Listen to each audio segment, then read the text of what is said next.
Hey guys, what's up? Welcome back to the channel. It's Cynicalex, and today it begins with just 2 days left before the Black Friday sales arrive and the 50% off almost all uniforms hits the game.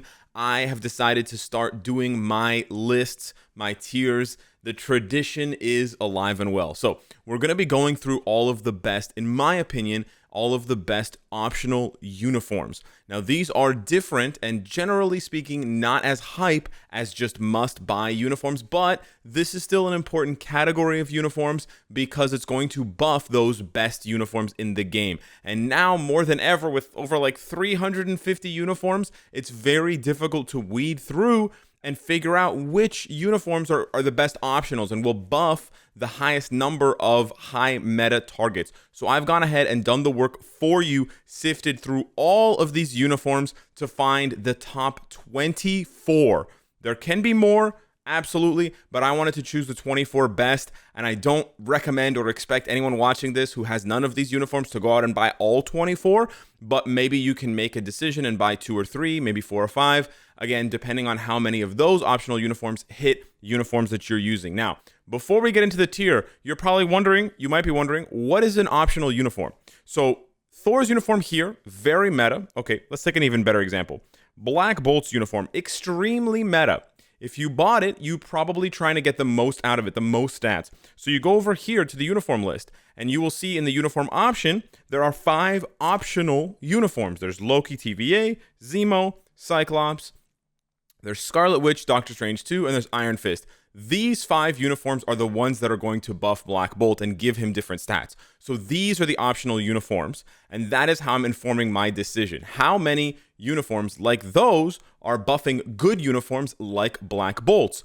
Furthermore, we're also going to be looking at which uniforms buff the most important stats on the uniform. So for example, the second stat can give you either attack or HP, so it's by far the best. The third option can give you HP, skill cooldown, or ignore defense, or even like attack speed. Also very good. And the fifth option also can give you attack. So those are generally 2, 3, and 5. The rare option, the heroic option, and the mythic option are generally speaking the most valuable. And then the advanced option and the legendary option are generally speaking a little bit less valuable. Still valuable, but just a little bit less valuable. So that's what optional uniforms are. Now, without further ado, let us pull back the curtain and get things started. Now, I know this looks kind of messy. I know, but it's really the only way to, really showcase all of the content here. And I apologize for this little gap at the bottom. There's really nothing I can do about it. So let's just get into it. So we got 3 categories here: 24 uniforms, meta value, great value, and good/future value. And I'll explain what that means. There are 4 uniforms hidden right now by this infographic down here at the bottom. We have Emma Frost, Heimdall, Rogue, and Storm. But yeah, this infographic, super important.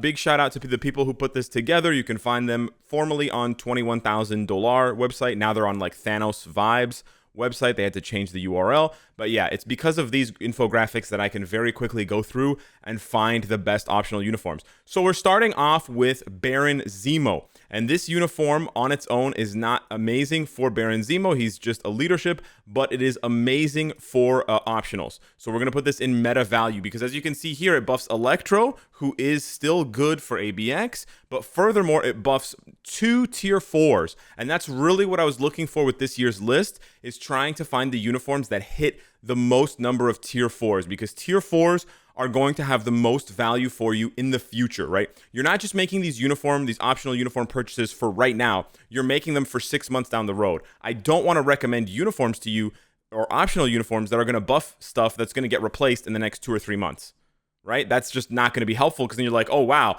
not only did I not buy the uniform, I bought the optional uniform for the uniform that's not even used anymore. It's just going to feel like a big ripoff. So this is really important here. And both of these uniforms, both Storm and Black Bolt being seasonal, make them even more likely to stay meta for the full year. Now, I understand you might not have Black Bolt and Storm. Don't worry. I've got a lot more to show for you, but that is the first one I wanted to show. The second one here is Blue Marvel. Now, Blue Marvel, not as high value, so we're going to just put him in the good value rather than meta value. But as you can see here, with only 3 options, he's already hit 3 good characters. Spider-Man, although out of the meta for PvP, is still a good option for newer players. Wong is an excellent support and can hold his own. And then we know how amazing Hulk is in PvP. So again, this one's not as strong value, right? But because it still has a lot of slots open, we're probably going to see, I'm guessing we're going to see Blue Marvel pop up a lot more in optionals for more meta characters. So, you know, the 3 here, you probably get anywhere from 5 to 7 when the uniform stops being used. So he still has 2 to 4 more slots worth of meta characters to be added to that list. Next up, we have Cable X of Swords. And although Cable himself has fallen off, this uniform is still quite useful. I would say this puts him in the meta category. I am also ranking these uniforms amongst each other, so keep that in mind. I don't think Cable's is quite as meta as Baron Zemo's, but I still think it's very meta because look at this. You get Captain America Sam Wilson, who's still a great tier 3, Swordmaster's whatever, Colossus is whatever, but then you get both Iron Man and Namor, 2 top tier 4s. The only thing holding this uniform back from being a better optional is the fact that it buffs the legendary options. If it buffed the mythic options or the heroic options, this would probably be better than Zemo's, but I still think it's good and it still has a couple of option slots left. Up next, we have Captain America Sharon Rogers. Now, this one might be a no-brainer for people like Alex. Of course, I bought Captain America Sharon Rogers. It's a great uniform, and I feel you. However, it's also a great uniform for optionals. And if Sharon ever gets a uniform, like a new uniform, this one will still be very good for its options. You've got Dr. Octopus. Sure, he's been replaced as a combat villain, but then you've got Storm's Heroic, which is very useful for giving her extra HP so she can survive.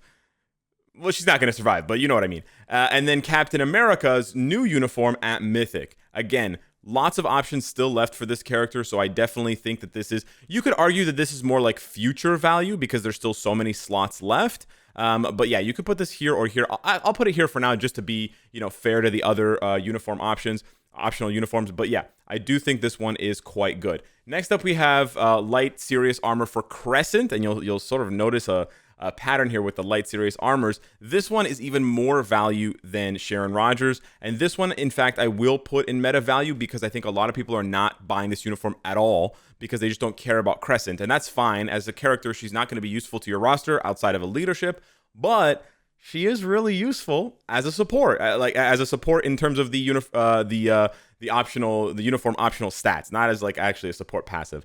I misspoke there. But yeah, buffing Thanos, buffing Moon Knight, and buffing Carnage, there's obviously a PvP focus here, but you can't deny the value, and it's only the first 3 slots. There's literally no misses here. It's all hits. So this uniform is shaping up to be one of the best optionals we've ever seen. Next up, and third on the list, we have Luna Snow's light serious armor. Wow, what a surprise.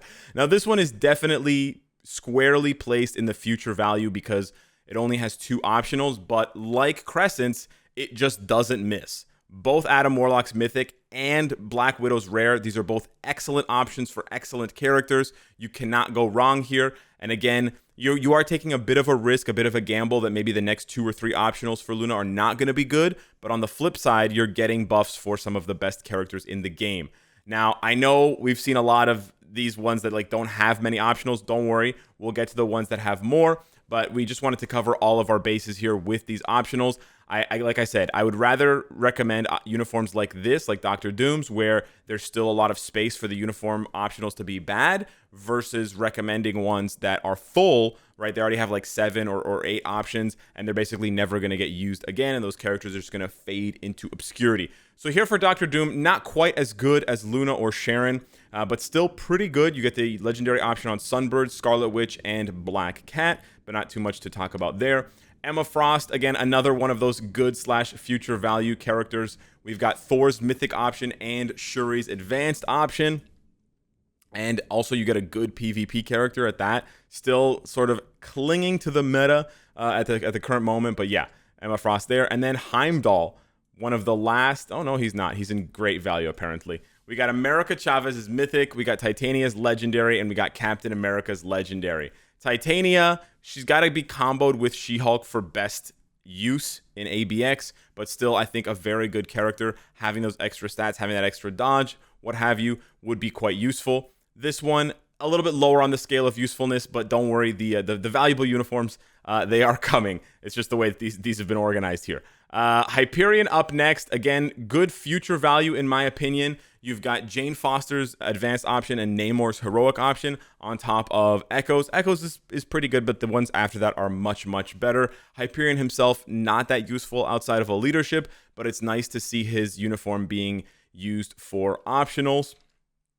After that, we have Ultron. We're literally going through all of the good / future value characters first. So this one here for Ultron, again, a lot of people were disappointed in this uniform, so at least it's good to see the uniform being used for optionals, buffing Valkyrie and Venom.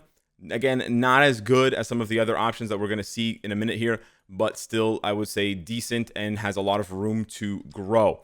Here we go, War Machine. Now we start cooking. Now we start cooking with gas here. War Machines is an excellent optional uniform. Still lots of room to grow. And look at this, Thanos, and then 2 tier 4s, just like Cable, but in my opinion, better because you get the advanced option on Iron Man, which is crazy, and you get the mythic option on Venom. So these are fantastic optionals for some of the best characters in the game. Like, your cutting edge meta here. And War Machine himself is a good leadership. He's also a good support for Riri Williams, Iron Man, and any other machine types that get buffs in the future. So yeah, I think this is an excellent support uniform or optional uniform, whatever you want to call it. And I would definitely consider picking it up. Iron Man Superior. Now, I thought this one was pretty funny when I found it out because you don't really need to sell it. It doesn't need selling. This uniform is amazing if you have Iron Man level 80 or tier 4 because it allows him to switch into being a villain. So now you have all this flexibility because you have a human blast villain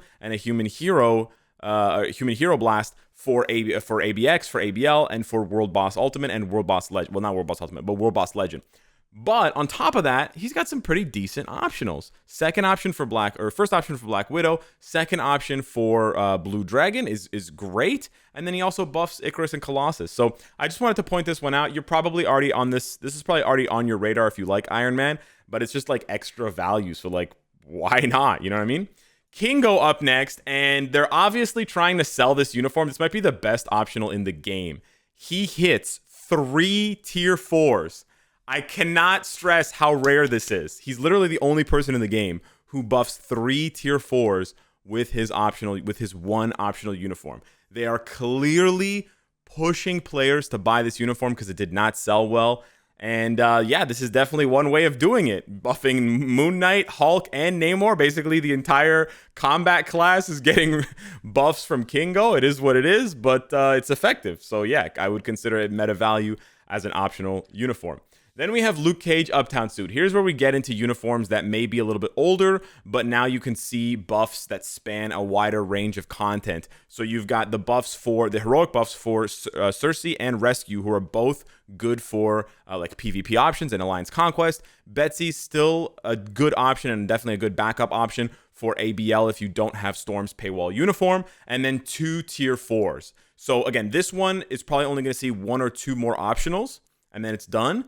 So if you don't like any of these characters or you only like one of them, then it may not hold value for your roster specifically, but the overall value of this one is very good, and it's already confirmed characters that are good. And although they are going to fall off eventually, Rescue still has a good support passive, so she'll always have some relevance. Same thing goes with Cersei for the Eternals.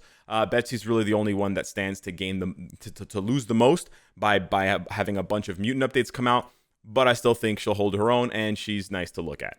So yeah, that suit for Luke Cage I think is quite nice.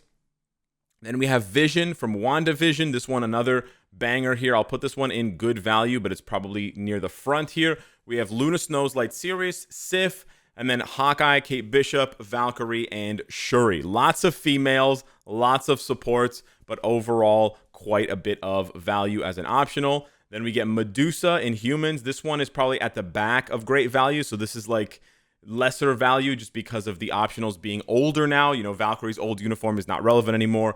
Jessica Jones, only for Alliance Conquest. Winter Soldiers is not valuable anymore. But if you use these characters, it can be valuable. And of course, Kingpin and Storm are still useful. Again, this is like These ones are tough. I don't necessarily want to recommend these uniforms as optionals, but this is sort of like the best balance between old uniforms and new uniforms, right? Because there's just no way to find optionals that have really great options like Kingo's, but it has like 6 of them, right? It just doesn't exist. So you either have uniforms like Medusa's, where it's a mix of good and bad, or you have a smaller list like Kingo's, where it's just all good. And that's basically how the uniform optionals boil down. Here we have Odin, another good one, definitely better than Medusa, but still. We have Rogue's Legendary, Proxima's Rare, Silk's Mythic, and then both Thanos and Carnage. So definitely some PvP focus there at the end. Only 1 or 2 more optionals left for Odin, and it is a more expensive uniform, so take that into consideration. But still, it does buff a lot of characters that I still use to this day. Up next, you have Rogue's Excalibur, so you can sort of see the pattern here. They're sort of like in a row together. Rogue's is also good. I would say it's one of the better great value optionals here. You have Captain America's Phoenix uniform, you have the best Spider-Man, and then you have the best Doctor Strange and the best Blue Dragon. The nice thing about this one is you get the mythic option for both Doctor Strange and Blue Dragon. Very, very good. And not to mention, Rogue is still a strong character in her own right, so the uniform itself is not doing nothing on your roster the way that, you know, maybe Heimdall's might, or the way that maybe Hyperion's might, besides the leadership. One of the last ones here we have is Storm, X-Men versus Inhumans. Now, I'm going to be putting this one in great value, but what I want to talk about here is the fact that I mentioned this uniform on last year's list. Unfortunately, there's just not that many good optional uniforms that hit a lot of options, hit a lot of good options, so there is some repetition here. I also repeated Scarlet Witches that you're going to see in a second, and also Spider-Gwen's. That was just sort of unavoidable. I couldn't avoid that. But, like, look at these optionals, right? Rogue, Shang-Chi, Thanos, Black Widow. Black Widow's mythic option, Shang-Chi, and Thanos' rare option. Like, the optionals here are very, very good. This uniform is not useful for Storm, for herself, but it's a very good optional. Then we have Scarlet Witch, all new, all different. Like I said, same sort of thing as Storm. We've seen this one before, but it's just a great optional, so it's hard to deny. You've got Cable, Black Dwarf, and Cersei. They're definitely slipping from the meta, but still useful in different game modes. And then, undeniably here, Doctor Strange and Captain America. They're definitely trying to round out this uniform as an optional with very good picks here on tier 4s and high value tier 3s. And it's the heroic option, so there's tons of flexibility there. We have Spider-Gwen up here, and Spider-Gwen also, you know, in great value on the second tier, I would say. Not as good on the optionals, especially since Makari has been replaced recently, but Loki and Adam Warlock is nice, and she still has a couple of optionals. This is probably like the lowest grade or like range of optionals that I would consider. Anything less than this, I just wouldn't have put it on the list. And then we have Miles Morales Carnage. This one is honestly pretty good. You've got Quasar and Thing or like whatever, but then you have Sharon, Emma, Elektra's okay, and then you also have Namor. So this one with 6 optionals is probably near the end of its lifespan as far as being used as an optional, so it's actually a little bit worse than that. But I would say a little bit better than Spider-Gwen's. And then rounding out the list, we have Winter Soldier. And Winter Soldier's a good, in my opinion, a good future value. I don't think a lot of people pick this one up because of the look and because of the performance. So I think the devs are trying to make up for that by giving him good optionals. And they've already shown that with both Scarlet Witch and now Heroic Hulk. And Heroic Hulk is like his most important optional because it gives him over 2,000 base HP. So it's hard to build your Hulk and like be proud of him when you're missing that optional there. So that is that is the ranking. That is the guide for the best optionals, in my opinion, for 2022. Hit me up in the comments down below. Let me know what you think. Let me know what you're gonna buy. Sorry for the scuffed video, but yeah, it is what it is. And smash the like button, and I'll see you in the next one. Take care.